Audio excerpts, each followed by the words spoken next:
नमस्कार, बहुत स्वागत है आप सभी का। आपके साथ मैं हूं पंकज रौतेला। एक बार फिर से आज पंजाब की बात करने जा रहे हैं, पंजाब बीजेपी की बात करने जा रहे हैं, क्योंकि पंजाब बीजेपी ने जो लक्ष्य रखा है वो लक्ष्य ये है कि अगला विधानसभा चुनाव अपने दम पर बीजेपी लड़ेगी। यानी कि सारी सीटों पर उम्मीदवार बीजेपी अपने उतारने वाली है। इससे पहले गणित इसलिए भी बिगड़ा क्योंकि अकाली दल के साथ दोस्ती थी, गठबंधन था। वो गठबंधन टूटा तो जाहिर सी बात है, मजबूरियां भी कुछ ऐसी हैं कि अकेले जाना है। लेकिन उन सबके बावजूद भी पंजाब बीजेपी में क्या सब कुछ ठीक ठाक चल रहा है, ये समझने की जरूरत आज क्यों पड़ी? क्योंकि जिस तरीके से किसान आंदोलन और किसान आंदोलन को लेकर कुछ नेता बीजेपी के जो बयान दे रहे थे, क्योंकि बीजेपी ये कहती है कि उनको उनकी पार्टी में उनके कार्यकर्ताओं द्वारा दिए गए सुझाव उनको अमल किया जाता है। वो अपनी बात हर प्लेटफॉर्म पर रख सकते हैं और उन बातों पर अमल भी हाईकमान करता है या पार्टी करती है। लेकिन उन सबके बावजूद भी अनिल जोशी, ये नाम आपने सुना होगा, पंजाब की सियासत में पूर्व कैबिनेट मंत्री और बीजेपी के वरिष्ठ नेता थे। और अब बीजेपी ने इन्हें बाहर का रास्ता दिखाया है, निष्कासित किया है 6 साल के लिए। उन सब के बावजूद भी अनिल जोशी ने एक प्रेस कॉन्फ्रेंस की और अपना पलटवार किया। तो पलटवार जब हुआ तो बीजेपी का पूरा प्रदेश का अमला कटघरे में आकर खड़ा हो गया। उसमें बीजेपी के प्रदेश अध्यक्ष भी थे। उन सबके बावजूद भी क्या ऐसे कलह के बीच में, ऐसी तकरार के बीच में 2022 में चुनावी नैया पार लग पाएगी, ये समझना बहुत जरूरी हो जाता है। समझने की कोशिश करेंगे। हमारे साथ दो खास मेहमान आप टेलीविजन स्क्रीन पर इस वक्त देख रहे हैं, उनसे आपका तारुफ करा दो। अमनदीप सिंह साहब हमारे साथ कांग्रेस से हैं और दयाल सोडी साहब हमारे साथ बीजेपी से हैं। आप दोनों का स्वागत है। चर्चा की शुरुआत सोडी सर आपके जरिए मैं करने जा रहा हूं। जी। अगला अगला चुनाव बीजेपी के लिए चुनौती भी है। अकेले लड़ेंगे, बहुत ज्यादा आपको ताकत का एहसास कराना होगा उससे पहले, क्योंकि एक तरफ कांग्रेस सत्ता से, दूसरी तरफ आम आदमी पार्टी जिसने पिछले विधानसभा चुनाव में दूसरा नंबर हासिल किया। उन सबके बावजूद भी आज जो बीजेपी की स्थिति है, बीजेपी में जो नेता आज कह रहे हैं कि वो अगर कोई बात कहते हैं, कोई सुझाव देते हैं तो उस पर अमल नहीं होता, बल्कि उल्टा कार्रवाई हो जाती है, उनसे उन्हें बाहर का रास्ता दिखा दिया जाता है। अनिल जोशी एक उदाहरण है, क्या कहेंगे आप? जी, देखिए पंकज जी, बात ऐसे है कि कोई भी राजनीतिक पार्टी है, उसका चोन लड़ने का लोकतंत्र में उनको अधिकार मिला हुआ है। जी। लेकिन जो बात आपने अनिल जोशी की बारे में बोली, तो मैं आपको बता दूं कि अनिल जोशी जी हमारे जैसे उन्होंने पार्टी में काम किया, तो पार्टी ने भी उन्हें बहुत कुछ दिया। पार्टी ने उन्हें जिला प्रधान भी बना रखा, और उसके बाद पार्टी ने एमएलए भी बनाया उनको, और लोकल बॉडी का मिनिस्टर भी उनको पार्टी ने बनाया, बड़ा मान सम्मान दिया। जी। लेकिन जब बात पिछले दिनों में आई, तो उन्होंने जो बात अपने प्लेटफार्म पे पार्टी के रखनी थी, तो जी। उन्होंने ओपन जो प्रेस में गए, तो जी। उसमें भारतीय जनता पार्टी में अनुशासन वाली पार्टी है। जहां भी कोई बात करनी है, वो पार्टी के प्लेटफार्म हो तो अच्छा रहती है। लेकिन जिस जी। तरह की उन्होंने एक्टिविटी की, पहले हमारे स्टेट प्रेसिडेंट के खिलाफ उन्होंने मोर्चा खोला, और उसके बाद पैरेलल मीटिंग, जो पार्टी का सिस्टम है कि हमारा जो संगठनात्मक जो हमारी रचना है, उसमें हम मंडल प्रधान से लेकर नेशनल प्रधान तक जो भी काम करते हैं, अगर ब्लॉक में करते हैं तो उसकी हम जो है सूचना मंडल प्रधान को देते हैं, और जो डिस्ट्रिक्ट ठीक में है। काम करते हैं तो जिला प्रधान को सूचित करते हैं, और स्टेट हम्म। नेशनल भी ऐसे ही है। लेकिन जो उन्होंने पिछले दिनी स्टेट की जो बिना अनुमति के लिए जो उन्होंने एक पैरेलल मीटिंगों का काम शुरू किया, तो उससे पार्टी ने एक्शन लिया कि ये अनुशासनहीनता है। तो जी। इसीलिए जो उन पे कार्रवाई हुई है। लेकिन जो कोई भी राजनीतिक पार्टी है, उनमें ये जो उनका जो अंदरूनी मामला है, ये हर हम्म। पार्टी में चलता रहता है। जी। नहीं, जी। किसानों, उन्होंने कहा हमने किसानों के समर्थन में बयान दिया और आगाह किया पार्टी को कि जो जमीनी नेता है नहीं, जो जमीनी नेता है वो जमीन पर पहुंच नहीं पा रहे हैं क्योंकि उनका विरोध हो रहा है। इस मसले को जल्द से जल्द सुलझाया जाना चाहिए और इसी हाँ का पंकज इनाम जी, उन्हें ये दिया गया। तो ये इस पे पंकज जी बात अभिव्यक्ति है। की आजादी, विचारधारा के साथ चलने और अपने विचारों को व्यक्त करने की आजादी खतरे में पड़ती हुई दिखाई नहीं दी थोड़ी सर? देखिए पंकज जी, ऐसे कोई बात नहीं। अगर हम्म। 11 बार की जो मीटिंग दिल्ली में किसान और केंद्र सरकार के विचकार हुई, तो जी। वो भी पार्टी पार्टी की तरफ से वो बोला गया, तो ताई जो मीटिंग चली। और पार्टी की तरफ से हमारे दो सीनियर नेता सरजीत जैनी जी, हरजीत गरेवाल जी, उनकी हम्म। दिल्ली में ड्यूटी लगाई गई। हमारे यूनियन मिनिस्टर हैं सोम प्रकाश जी, वो भी हर जी। मीटिंग का हिस्सा रहे। वो भी पंजाब जी। स्टेट की स्ट्रेटजी थी कि किसानों और सरकार के विचाले जो भी बातचीत हो वो सारा स्टेट की इकाई की तरफ से बोला गया था। तो जी। किसानों की तरफ से बोलने की बात कुछ और है, वो जोशी जी ने पक्ष रखा, कोई ऐसी बात नहीं। हमारी स्टेट की जो बॉडी है वो पिछले दिनों जोशी साहब से बोलने के पहले वो हमारी जो केंद्र का जो हमारा ठीक है, टीम है उनके पास ठीक है। गए थे। तो सारा जो भी नहीं, पक्ष था हम ये किसानों जानना का। चाहेंगे सूरी साहब, अगला सवाल मेरा ये होगा कि और ऐसे कितने नेता हैं, क्योंकि एक लंबी चौड़ी बीजेपी के नेताओं की सूची है जो बार बार इस तरह के बयान देते हैं, जो किसानों की बात करते हैं, बेरोजगारी की बात करते हैं, जो तमाम तरह के मसलों को उठाते हैं। क्या वो नेता भी पाइपलाइन में है और उनका भी नंबर आने वाला है? आपके पास आऊंगा, अमनदीप जी हमारे साथ है, मैं आपके पास आ रहा हूँ सर। और सवाल बस इतना सा है, पहले कांग्रेस में कुछ अंतरकल है की स्थिति जैसी देखी गई, और क्या आपने ट्रांसफर कर दिया है बीजेपी की तरफ? ये चुनाव का दबाव है जो सियासी पार्टियों में चुनाव से ठीक पहले होता है, अलग अलग तरह की बयानबाजियां, किसी को निकाला जाना, किसी को ज्वाइन कराना। जिस तरीके से बीजेपी के अंदर उठापटक और उन सबके बावजूद भी हम ये कहते हैं कि जो नेता अपने विचारों को रख रहा है, चाहे प्लेटफॉर्म कोई सा भी हो, क्या और कई नेता आपके पाइपलाइन में हैं जिन पर कार्रवाई हो सकती है? क्या देखिए ऐसे नेताओं को पंकज जी, नहीं किया जा रहा है? और आपको क्या लगता है कि अगर इस तरीके से नेताओं पर कार्रवाई हो तो विधानसभा चुनाव जो अपने दम पर बीजेपी लड़ने जा रही है, वो आसान होगा, वो रण जीतना? देखो पंकज जी, बात ऐसे है, पार्टी का एक अनुशासन होता है। जी। जो भी पार्टी है वो अनुशासन पे चलती है। जब कोई व्यक्ति या कितना भी बड़ा हो, जब वो पार्टी के संविधान के अनुसार और अनुशासनहीनता करेगा तो उस पर जी। पार्टी कार्रवाई करती ही करती है। मैं एक आपको बात बता दूं कि जो मास्टर मोहन लाल जी पिछले दिनों उन्होंने भी कोई स्टेटमेंट दी थी, लेकिन जब जोशी से कार्रवाई हुई तो उन्होंने यू टर्न ले लिया। तो जी। उनका आप स्टेटमेंट देख लें, जो पहले आया था जो अब आया उसमें उनका काफी जो है बीच में अंतर है। जब पार्टी की लाइन से बाहर चलता है तो कोई भी पार्टी है, देखिए आप जैसे राजनीतिक पार्टियां हैं उनमें काफी लोग हैं जो निकाले भी जाते हैं, आते भी हैं। ये पार्टी जी। का सिस्टम है जी। जी। तो दूसरी बात आपने जो बोला है कि जो विधानसभा का इलेक्शन आ रहा है, हमारा बहुत बड़ा संगठन बना हुआ है। बूथ जी। से लेकर हमारा जो स्टेट लेवल का संगठन है उसमें हम इलेक्शन लड़ेंगे, 117 की 117 विधानसभा सीट लड़ेंगे, ऐसी कोई जी। बात नहीं। ठीक, ठीक है, जब, 117 हाँ जीतने की आप तैयारी कर रहे हैं, लेकिन एक प्रेस कॉन्फ्रेंस अनिल जोशी साहब ने की, उन्होंने कहा कि पिछले स्थानीय चुनाव को उन्होंने आगे रखा। उन्होंने कहा कि उस चुनाव में क्या स्थिति हुई और वो किसकी लीडरशिप में चुनाव लड़ा गया था, यानी कि बीजेपी के मौजूदा अध्यक्ष पर निशाना था। सोरी साहब, ये कितना जी, आसान है? लुधियाना से भी खबर आई जहां पर पार्टी के उपाध्यक्ष साहब ये कह रहे हैं कि उनकी बर्खास्तगी ठीक नहीं है, वो इस पे एक बार फिर से विचार करना चाहिए। अब जगह जगह से एक तरफ खिलाफ है तो दूसरी तरफ समर्थन की आवाजें भी उठने लगी है, और चुनाव बहुत दूर नहीं है। देखिए पंकज जी, एक दो कार्यकर्ता ने जो बोला है उन्होंने आज या कल से कोई प्रेस कॉन्फ्रेंस नहीं की, जो बोलना था जी। बोल दिया। तो मैं आपको बात बताऊं कि 92 में जब पंजाब में बड़ा जो काला दौर चल रहा था तो जी। उस समय भी पार्टी ने इलेक्शन लड़ा, पार्टी ने उस समय भी इलेक्शन में भाग लिया। लेकिन आप देखते हैं कि समय समय की बात होती है। कई बार ऐसा होता है कि जो पार्टी 70 सीट जीतती है वो किसी टाइम जी। 3 सीट पे भी आ जाती है, किसी टाइम 14-15 सीट पे ही आ जाती है। इलेक्शन लड़ना पार्टी का एक कर्तव्य है। और जीत हार तो जब दो दो पहलवान मैदान में आएंगे, एक ने तो जी। जीतनी है, एक ने हारना है। तो हम ऐसा जी। नहीं, हमारा जो संगठन है बड़ा मजबूत है, हम मैदान में जाएंगे, इलेक्शन लड़ेंगे। इलेक्शन लड़ना राजनीतिक पॉलिटिक्स जो अपनी पार्टी है उसका जी। इलेक्शन लड़ना जरूरी होता है। जी, ये भी कह सकते हैं कि आपकी सेना मजबूत हो तो जीतना आसान रहता है। पुराने सैनिक आपकी सेना में हो तो और ज़्यादा आसान रहता है। उन सब के बावजूद भी जो कलह है उसे थामने के बजाय अगर इस तरीके से कार्रवाई का दौर या इस तरह की चीज़ें, अंतर्कलह की चीज़ें सामने आएँगी तो विपक्षी पार्टियाँ इसका फ़ायदा उठाएँगी, सोढी साहब। देखिए पंकज जी, एक वर्कर जो पार्टी में जाता है उसका पार्टी को नुकसान तो होता है, पर ऐसी बात जी। नहीं, पार्टी का कोई ऐसा सिस्टम नहीं कि बिना किसी अनुशासनहीनता से किसी पे कार्रवाई करे। लेकिन जी। मैंने पहला भी बोला है कि सभी पार्टियों में होता है। जब आप जी। देखें आज श्रोमणी अकाली दल है, पिछले दिनों इन्हों के कितने कितने सीनियर लीडर चले गए।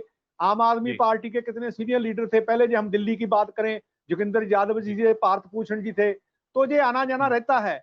लेकिन पार्टी इलेक्शन लड़ने के लिए जो हमारा संगठनात्मक ढांचा है बूथ से लेकर, जो हमारे बूथ पे हमारी सेना तैयार है, वो इलेक्शन हमें लड़ाएगी और हम इलेक्शन लड़ेंगे। सोढी साहब, बीते चुनाव से अगर तुलना करें तो इस बार स्थिति कुछ बहुत ज्यादा चुनौतीपूर्ण नहीं है बीजेपी के लिए। हालांकि तैयारियां सभी पार्टियां कर रही हैं, लेकिन इस बार कुछ डिफरेंट चुनाव होगा। देखिए, मैंने भाई साहब पहले ही बोला कि परिस्थितियां अलग हम्म। अलग तरह की इलेक्शन में आती जाती रहती है। जी। तो हम तो हम ये भी मानते हैं कि जो आज का पंजाब का जो ट्रेंड चल रहा है, आप उसकी बात कर रहे हैं। लेकिन हमें जी। पूर्ण उम्मीद है कि हमारी केंद्र जो है वो जल्दी से जल्दी जो हमारे किसान भाइयों का जो उनकी डिमांड है, जहां जी। उनका जो उनके साथ बैठ के बात करना है, वो जल्दी हम्म। सॉल्व हो जाएगा। अनिल जोशी साहब ने जब प्रेस कॉन्फ्रेंस की, सोढी साहब, उससे थोड़ा जी। कुछ ऐसे सवालात हैं जिसके जवाब चाहिए होंगे आने वाले दौर में बीजेपी से। उन्होंने कहा कि मुझे निकाला जाना कोई दुर्भाग्य नहीं है मेरे लिए या कोई बैड लक नहीं है, बल्कि ये गोल्ड मेडल जैसा है और मैं बहुत अच्छा महसूस कर रहा हूँ। आने वाले वक्त में मेरी सियासी सफर की शुरुआत किधर से होगी, किधर को मैं जाऊंगा वो बताऊंगा। लेकिन उन्होंने कहा कि यहाँ पर झूठ का एक पूरा पुलिंदा बांधा जा रहा है। झूठ के जरिए ही तमाम चीजों को गढ़ा जा रहा है, जिसका नुकसान बीजेपी को पंजाब में हो रहा है और फायदा हो सकता था। उन्होंने एक किसान आंदोलन को आधार बनाया। उन्होंने कहा कि किसान आंदोलन को लेकर केंद्र को गलत जानकारियां दी जा रही हैं और जो आरोप लगाए जा रहे थे अप्रत्यक्ष तौर पर इशारों इशारों में वो प्रदेश अध्यक्ष पर थे बीजेपी के। देखिए पंकज जी, ऐसी कोई बात नहीं। हमारी जी। टोली समय समय पे हमारे जो पंजाब के इंचार्ज हैं, जो हमारे पंजाब के इलेक्शन इंचार्ज भी बने हुए हैं, वो सभी लोग दिल्ली से महीने में 2-3 बार वहां मीटिंग लेने आते हैं। तो जी। उनको भी सारी बैकग्राउंड सारा उनको भी फीड है, फीड दिया बैक फीड दिया जाता है। उनको भी सारी बात का बिल्कुल इशू का पता है कि पंजाब का क्या इशू है। और दूसरी बात, समय समय पे हमारी जो टोली है वो भी केंद्र के साथ बातचीत करती है। पिछले दिनों में भी जाके उन्होंने बात की।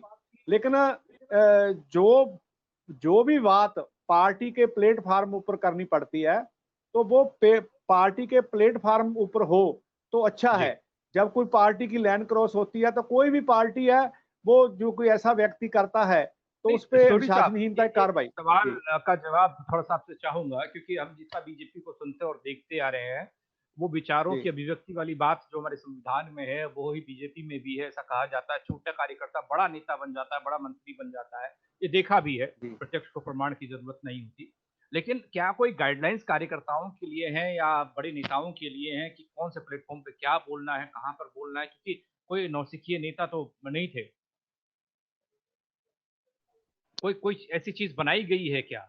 या फिर वक़्त आने पर जहाँ पर आपको सही देखिए नहीं लगा, पंकज जी, वहाँ बात पर आपने ऐसे है कार्रवाई कर दी? कि क्योंकि ये बयान पहली मर्तबा नहीं है, इससे पहले भी कई इस तरह के बयान सामने आए हैं। आपने मास्टर साहब का ज़िक्र किया, उनके अलावा भी कई नेता और हैं, जो रह रहकर तमाम मुद्दों पर अपनी आवाज़ को बुलंद करते हैं और कहीं न कहीं वो शायद पार्टी के लिए थोड़ा कड़वा होता होगा।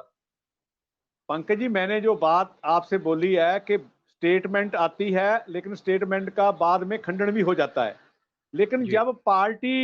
जब पार्टी की मीटिंग स्टेट की अनुमति बिना कोई पैरेलल मीटिंग करनी, वो हुँ। हमारा संविधान इजाजत नहीं देता। जी। तो इसीलिए, हाँ, तो इसीलिए जो है जो भी मीटिंग वगैरह करनी है, चाहे डिस्ट्रिक्ट में करनी है तो जिला प्रधान की अनुमति होती है। जब स्टेट की करनी है तो स्टेट में कोई भी एक्टिविटी करनी है, वो स्टेट की जी। नॉलेज में होना चाहिए। जी, सोढी साहब, किसानों जी। के जी। आंदोलन को लेकर जिस बात को बुनियाद बनाया गया, अनिल जोशी को बाहर का रास्ता दिखाने के लिए, उसमें ये कहा गया कि किसानों के मुद्दों पर उन्होंने जो बात की वो गलत थी, अनुशासन हीनता उसे करार दिया गया, अनुशासन के अंदर वो चीज़ नहीं थी। उन्होंने ये कहा था कि बीजेपी के नेताओं के लिए ज़मीन पर जाना कठिन हो रहा है क्योंकि किसान विरोध कर रहे हैं और ज़मीन पर नेता पहुँच नहीं पा रहे हैं, जिससे कि नुकसान होगा पार्टी को। इसमें कुछ गलत था या इसके अलावा कुछ और भी कहा था? हम तक तो इतनी बात पहुँची। देखिए पंकज जी, बात ऐसे है, अनिल जोशी जी ने जो हमारे कानून सेंटर सरकार ने बनाए हैं उनकी विरोधता नहीं की। उन्होंने जी। कानून कानून के बारे में बोला है कि वो कानून किसान के पक्ष में बने, उनके फायदे के लिए ठीक, बने हैं। ठीक। जी। ठीक है। तो जी। मैंने पहला भी बोला है कि जब भी कोई पार्टी की एक्टिविटी होती है, जो स्टेट की है वो स्टेट की अनुमति से होती है, जो जिला की है वो जिला की अनुमति से परवीन होती शारदा है। जी भी दिख रहे हैं हमारे साथ जुड़े हुए हैं। परवीन जी, परविंदर जी, जिस तरीके से पंजाब बीजेपी में ये कलह की स्थिति 2022 के लिए कितनी आसान और कितनी चुनौतीपूर्ण है आपके जरिए, संक्षेप में सर? देखो, कुल मिलाकर जिस तरह से भारतीय जनता पार्टी ने अनिल जोशी जी को उनकी गतिविधियों के लिए पार्टी से निकाला है, बर्खास्त किया है, मैं ये समझता हूं कि ये उनका इंडिविजुअल मैटर है। क्योंकि भारतीय जनता पार्टी के लिए पंजाब में न, अब अगर आप पिछली सीटों का हिसाब किताब देखिए, उनके लिए पहले कुछ था ही नहीं। सच बात तो ये है, उनके पास कुछ था ही नहीं हाथ में। उनके पास तो इस वक्त अगर सामने कुछ है तो वो एक मौका है जिसको वो बना सकते हैं। अगर राजनीतिक दृष्टिकोण से देखा जाए तो ठीक है। अब सब जानते हैं अध्यक्ष साहब से उनकी ड्यूटी कोई ना कोई मैटर रहा होगा, किसानों के मैटर के ऊपर उन्होंने अपनी बात रखी जी। पार्टी को। अब जाहिर सी बात है कि पंजाब की भारतीय जनता पार्टी इकाई भी वही जाएगी, क्योंकि सरकार केंद्र की है, केंद्र के साथ आप अलग सुर तो मिला नहीं सकते, सीधा सा गणित है। बस पंजाब में अपनी एक पहचान और ऊंची ले जाने का अपने आप का एक राजनीतिक मौका है उनके पास, जिसके लिए वो सारी इस चीज को वो कह सकते हैं। मेरा ये व्यक्तिगत रूप से मानना है। जी, मैंने 2022 के मद्देनजर सवाल किया था सर, कितना आसान है अगर पार्टी के अंदर एकजुटता नहीं होगी, टीम एक नहीं होगी और इस तरह की चीजें सामने आएंगी, जहां कई गुटों में बटी हुई बीजेपी दिखाई दे रही है। और चुनौती ये है कि अपने दम पर चुनाव लड़ना है। आप ऐलान कर चुके हैं सारी की सारी विधानसभा सीटों में, 117 विधानसभा सीटें। स्वाभाविक बात है कि भारतीय जनता पार्टी को 2022 के विधानसभा चुनावों में हाथ कुछ नहीं आने वाला, ये बात तय है। क्योंकि आपके पास, आप इसीलिए इस चीज को एक पार्टी खुद इस चीज को ये चाहती है कि किसी तरह से हमें एक इस चीज को एक हवा मिले, ताकि हम किसी तरह लोगों तक पहुंचे। सच बात तो ये है कि लोगों के जहन में भी पार्टी आज की तारीख में नहीं है। वो एक जमाना था। ऐसा लगता है कि अभी मौजूदा वक्त में पंजाब में हवाई कुछ इस तरह की चल रही है। इससे पहले कांग्रेस में भी कुछ ऐसा ही देखने को मिला था। अमनदीप सिंह हमारे साथ हैं कांग्रेस से। सर, आवाज आप तक पहुंच रही हो तो सवाल बस इतना सा है कि ये सियासी हवा ही कुछ ऐसी हो गई पंजाब की, या चुनाव से पहले ऐसा प्रेशर होता है, दबाव इतना होता है कि ये पार्टियों में होता ही रहता है? मेरी आवाज आ रही है जी? बिल्कुल बिल्कुल आ रही है सर, बोलिए। देखिए, चलो कनेक्ट नहीं हो रहा था, पहले भी आपने बात की कि इस टाइम बीजेपी की जो लीडरशिप है, हमारे साथी बीजेपी के बता रहे थे कि हम 117 सीटों पे ही चुनाव लड़ने जा रहे हैं, पर जो जमीनी हकीकत है। पंकज जी, मुझे आवाज नहीं सुनाई दे रही। आवाज आ रही है जी? हम तक तो पहुंच रही है। हाँ जी, जी, हाँ जी। मुझे नहीं सुनाई दे। चलिए मैं रिपीट करता हूं सर क्वेश्चन, अगर कोई होगा तो। एक मिनट से बोलिए। बात ऐसे है कि जो बीजेपी की लीडरशिप है, चाहे जोशी जी हों, चाहे और लोग हैं, जो अपनी जमीनी लेवल की आवाज अपनी सरकार की तरफ पहुंचाना चाहते हैं कि जो किसानों का मसला है उसको हल करना बहुत जरूरी है। उसको हल करे के बिना 2022 में लोगों के बीच नहीं जाया जाएगा, क्योंकि आज भी किसानों ने अपने बीजेपी के लीडरों का विरोध किया, उनको भागकर जान बचानी पड़ी। और पिछले दिने भी फाजिलका के जो अबोर के जो एमएलए हैं, उनको बहुत बुरी तरह उनके कपड़े पाड़े गए। अभी 117 सीटों पर चुनाव 22 में कैसे लड़ेंगे जब लोग तो आपको गांव में बढ़ने नहीं देंगे, आपको एंट्री आपकी बंद है, आपके जो लीडरशिप है वो खुल के घूम नहीं सकते। तो यही बात तो जोशी जी कह रहे थे कि हमको किसानों का मसला हल करना चाहिए। तो मैं ये समझता हूं कि ये जो लीडर होते हैं, जो एक जमीनी लेवल जो वर्कर होते हैं, लोग होते हैं, उनका कान और मुंह होते हैं। इन्होंने बताना होता है अपने हाई कमांड को कि ठीक है, ये फीडबैक है, अपने लोग हमारे गल पड़ रहे हैं। पर ये बात बीजेपी की लीडरशिप नहीं मानने को तैयार। जब लोगों को किसानों का कानून किसान के लिए बनाया है तो किसान को पसंद नहीं है, मंजूर नहीं है, तो छोड़ देना चाहिए। क्या फर्क पड़ता है? मैं आपके पास आता हूँ परविंदर शारदा जी, मैं आपके पास आ रहा हूँ। कांग्रेस के इस तर्क को आप सियासी देखते हैं और या फिर कुछ सच्चाई इसमें है? बीजेपी के लिए कुछ ऐसा है? नहीं, देखो, कांग्रेस के लिए जिस समय ये आंदोलन शुरू हुआ मैं समझता हूँ अगर इसे क्रिकेट के नजरिए से देखा जाए, कांग्रेस ने शुरुआती ओपनिंग ओवर्स में फायदा उठाया, लेकिन जब धीरे धीरे हालात बिगड़ने लगे तो कांग्रेस के अंदर भी एक अंदर खींचतान चल रही थी पहले से ही सिद्धू जी के माध्यम से। कांग्रेस के हाथ से भी इस वक्त जो पोजीशन है, कांग्रेस भी एक बड़े डायलेमा में चली गई है, क्योंकि नहीं वो तो ठीक अंदरूनी है। लड़ाई परविंदर जी, बीजेपी के लिए उन्होंने जो कहा, उन्होंने कहा कि इसमें कोई नई बात नहीं है। वो अनिल जोशी का समर्थन करते दिखाई दे रहे हैं। वो कह रहे हैं कि उन्होंने कहा किसानों के आंदोलन के चक्कर में जमीन पर नेता नहीं जा पा रहे हैं बीजेपी के, उनका विरोध हो रहा है, वो काम नहीं कर पा रहे हैं। नहीं, देखो सीधी सी बात है, जहाँ तो पार्टी के अंदर पार्टी में सहमति बने। मैं गोरा गिल जी के साथ बिल्कुल सहमत हूँ कि आपके नेताओं को, आपके जो भी, जब तक आप जिसके भारतीय जनता पार्टी के लोगों को जनता के बीच में जाने के लिए उनके हाथ में क्या है, सबसे बड़ी बात ये है। आप क्या मैसेज लेके जाओगे किसानों के मामले पर ही, आप उनके पास क्या मैसेज लेके जाओगे? ये मैसेज लेके जाएंगे कि जी हमने वार्ता की बड़ी कोशिश की। ठीक है, परविंदर जी, सोडी साहब से जवाब ले लेते हैं इस बात का। प्लीज सोडी प्लीज साहब, आपने कांग्रेस की बात, शायद गिल साहब की बात नहीं सुनी, लेकिन शारदा जी की बात को सुना होगा। आपके पास किसानों के मुद्दे पर, जहाँ पर बहुतेरे किसान हैं और वो सीधे सीधे वोट बैंक भी हैं, वो वोट पाने का जरिया भी है, चाबी भी है, उनके पास किस चीज को लेकर जाएंगे, उनसे क्या कहेंगे? ये चुनौती तो है ही है बीजेपी कि हर पार्टी का जो इलेक्शन लड़ना है उसकी वो तैयारी करती है। पंजाब में ऐसी बात नहीं, हम भी जो किसानों के लिए हमारी केंद्र सरकार ने बड़े काम किए हैं, कोई ऐसी बात नहीं।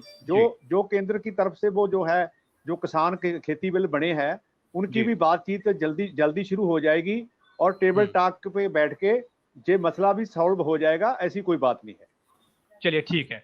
मैं अमनदीप जी एक छोटा रिएक्शन चाहूंगा आपसे। आगामी चुनाव में किस तरीके से फर्क पड़ने वाला है? क्योंकि जब पंजाब की बात होगी तो सियासत की बात होगी, उसमें शिरोमणि अकाली दल और बीजेपी गठबंधन की बात भी होगी, लेकिन इस बार परिदृश्य बदला हुआ होगा और कांग्रेस में भी असंतोष के सुर किसी से छिपे नहीं है। कितना आसान होने वाला रण? देखिए, बात ऐसे है कि मेरे बीजेपी के दोस्त बोल रहे हैं कि हमारी पूरी तैयारी है, हमारा पूरा एजेंडा है। इस वक्त पेट्रोल के क्या रेट हैं, डीजल के क्या रेट हैं, जाके पंजाब के गांव में जब लोगों को, सारे जिन्होंने किसानों ने झोना लगाया है ना, उनको रेट और आसमान छू रहा है। और गैस सिलेंडर का क्या हाल है, और किसानों इसका असर साफ तौर पर रोड पे बैठे हैं। मुझे एक पड़ेगा चुनाव पर। किस एजेंडे से 2022 में जाएंगे? ठीक है परविंदर जी, यही ये जवाब कि असर कितना पड़ेगा, एजेंडा क्या रहेगा। नेताओं का आना जाना सियासी होता है, यानी कि नेता किसी पार्टी के होते नहीं है, मौका प्रस्त होते हैं। ये शब्द सही है। आपने बिल्कुल सही कहा पंकज जी, क्योंकि मैंने आपसे पहले कहा कि जिस समय आंदोलन शुरू हुआ था तो एजेंडा कुछ और था। आज जिस जगह वो पहुंच गया है, उसके साथ ना सिर्फ किसानों को बल्कि किसानों के मामले को लेकर भी नए और इश्यूज उठने वाले हैं। पेट्रोल प्राइस हाइक वगैरह है। ठीक है सर। सोडी साहब को थोड़ा वक्त उनके पास कम है, उन्हें कहीं और भी जाना है। सोडी साहब, छोटा सा रिएक्शन इसी पर चाहिए होगा। कांग्रेस कहती है पेट्रोल, रसोई गैस, किसान मुद्दा, तमाम तरह की ऐसी चीजें हैं जो सीधा असर किसानों पर पड़ा है या आम जनता पर पड़ा है, उसका फायदा हम उठाएंगे, यानी उन मुद्दों को हम उठाएंगे। आप क्या करेंगे? आप कौन सा मुद्दा उठाएंगे? पंकज जी, कांग्रेस इस बड़े बड़े भलेखे में है। जो कांग्रेस ने 2017 में लोगों के साथ वो कमिटमेंट की थी कि 90,000 करोड़ हम किसानों का कर्जा माफ कर देंगे, तो अब ये जो है 10 करोड़ भी जो है माफ नहीं कर पाए, वो 1.25 लाख करोड़ रुपया कर्जा हो गया। जो उन्होंने घर घर नौकरी लोगों को, किसानों की बात करेंगे क्या? किसानों का जो इन्होंने बोला था, अब देख लिए बिजली का क्या हाल है। अब किसान पेट्रोल डीजल की बात करेंगे क्या? नहीं, ये बातें होनी चाहिए ना। नहीं, पेट्रोल डीजल का मामला वो स्टेट के साथ भी जुड़ा हुआ है। जो स्टेट हमारी पंजाब की है, आज आप देख लीजिए सबसे बड़ा टैक्स है जो पेट्रोल डीजल ऊपर, वो पंजाब का है। अगर जो आप बिजली की बात करेंगे तो सबसे यूनिट जो महंगी बिजली है वो पंजाब सरकार की है। तो पंजाब सरकार किस मुद्दों पर लेके लोगों में जाएगी?